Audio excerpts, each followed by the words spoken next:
Disney has the opportunity to command the space they're in. What do you make of this deal, and is this part of that commanding focus? Yeah, everyone's bulking up, right? Everyone looks at Netflix and the 60% stock rise and the fact that it's becoming the operating system for our television. And they're trying to get in early and be a viable competitor. Disney really is the only company that has the leadership, the credibility, and kind of the heft to be an effective competitor to Netflix. But the other one kind of waiting in the wings out there in the celebrity death match of 2019 is not only going to be Netflix versus Disney, but Amazon as they come into it.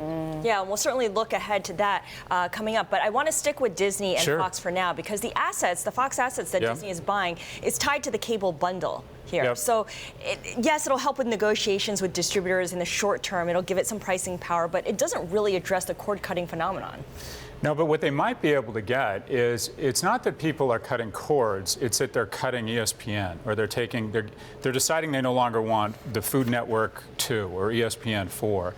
So what Disney might have the power to do, especially with Marvel and Star Wars and even their resort parks and cruise lines, is to pull off the ultimate gangster move and put all of this behind a wall and say, all of you have to enter into a Prime-like or Netflix-like recurring revenue relationship with something offered by Disney, where you pay us a certain amount per month in exchange for all these things, including content that only we have, or access to our parks. I think that's the way that Disney triples or quintuples its market cap in the next 5 to 10 years. So it's content plus the Disney experience for a price that's closed off from everyone else. Is it closed off, though, or is it just cheaper to buy that whopping great bundle that you're talking about? Other people can still get access because they wouldn't want to restrict the revenue stream entirely. It's just about access at a price.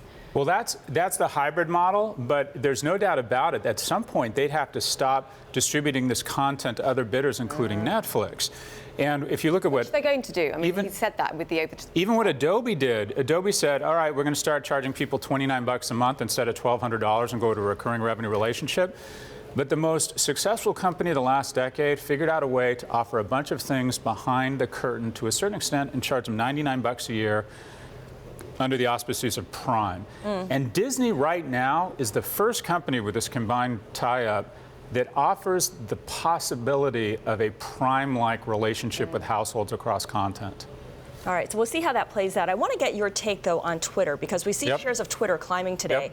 And there's speculation that there's increased odds of M&A involving Twitter as well following this Disney-Fox deal. Lloyd Blankfein had tweeted a picture of himself with Jack Dorsey as well, and that fed the speculation, too. What do you make of Twitter's prospects?